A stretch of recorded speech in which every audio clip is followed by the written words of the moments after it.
लक्ष्मीबाई एक उच्च कुलीन महिला थीं। वह मस्जिद में बाबा की दिन रात सेवा किया करती थीं। केवल भक्त मालसापति, तातिया और लक्ष्मीबाई के अतिरिक्त रात को मस्जिद की सीढ़ियों पर कोई नहीं चढ़ सकता था। एक बार संध्या समय जब बाबा तातिया के साथ मस्जिद में बैठे हुए थे, तभी लक्ष्मीबाई ने आकर उन्हें नमस्कार किया। तब बाबा कहने लगे कि अरे लक्ष्मी, मैं अत्यंत भूखा हूँ। वह ये कहकर लौट पड़ी कि बाबा थोड़ी देर ठहरो, मैं अभी आपके लिए रोटी लेकर आती हूँ। उन्होंने रोटी और साग लाकर बाबा के सामने रख दिया, जो उन्होंने एक भूखे कुत्ते को दे दिया।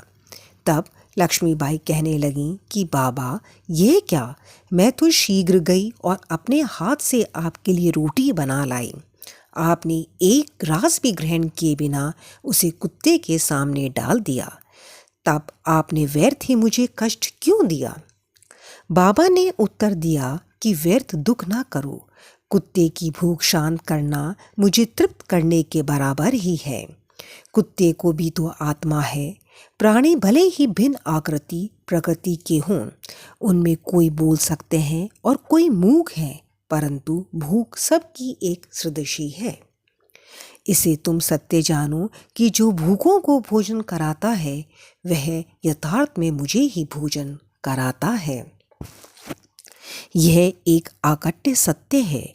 इस साधारण सी घटना के द्वारा बाबा ने एक महान आध्यात्मिक सत्य की शिक्षा प्रदान की कि बिना किसी की भावनाओं को कष्ट पहुंचाए किस प्रकार उसे नित्य व्यवहार में लाया जा सकता है। इसके पश्चात लक्ष्मीबाई उन्हें नित्य ही प्रेम और भक्ति पूर्वक दूध, रोटी व अन्य भोजन देने लगी, जिसे वे स्वीकार कर बड़े चाव से खाते थे। वह उसमें से कुछ खाकर शेष लक्ष्मीबाई के द्वारा ही राधा कृष्ण माई के पास भेज दिया करते थे। इस उच्चिष्ट अन्न को वह प्रसाद स्वरूप समझकर प्रेम पूर्वक पाती थीं। इस रोटी की कथा को असंबद्ध नहीं समझना चाहिए। इससे सिद्ध होता है कि सभी प्राणियों में बाबा का निवास है, जो सर्वव्यापी, जन्म मृत्यु से परे और अमर है। बाबा ने लक्ष्मीबाई की सेवाओं को सदैव स्मरण रखा।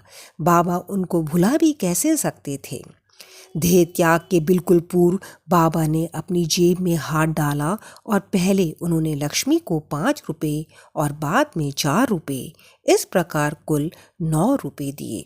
यह 9 की संख्या इस पुस्तक की अध्याय 12 में वर्णित नव विद्या भक्ति की द्योतक है, अथवा यह सिमोलगन के समय दी जाने वाली दक्षिणा भी हो सकती है। लक्ष्मीबाई एक सुसंपन्न महिला थी, अतः उन्हें रुपयों की कोई आवश्यकता नहीं थी। इस कारण संभव है कि बाबा ने उनका ध्यान प्रमुख रूप से श्रीमद् भागवत के स्कंद 11 अध्याय 10 के श्लोक संख्या 6 की ओर आकर्षित किया हो, जिसमें उत्कृष्ट कोटि के भक्त के 9 लक्षणों का वर्णन है, जिसमें से पहले 5 और बाद में 4 लक्षणों का क्रमशः प्रथम और द्वितीय चरणों में उल्लेख हुआ है। बाबा ने भी उसी क्रम का पालन किया। पहले 5 और बाद में 4, कुल 9। केवल 9 रुपये ही नहीं, बल्कि 9 की कई गुने रुपये लक्ष्मीबाई के हाथों में आए गए होंगे, किंतु बाबा द्वारा प्रदत्त ये 9 रुपये का उपहार वह महिला सदैव स्मरण रखेंगी। ओम साईं राम।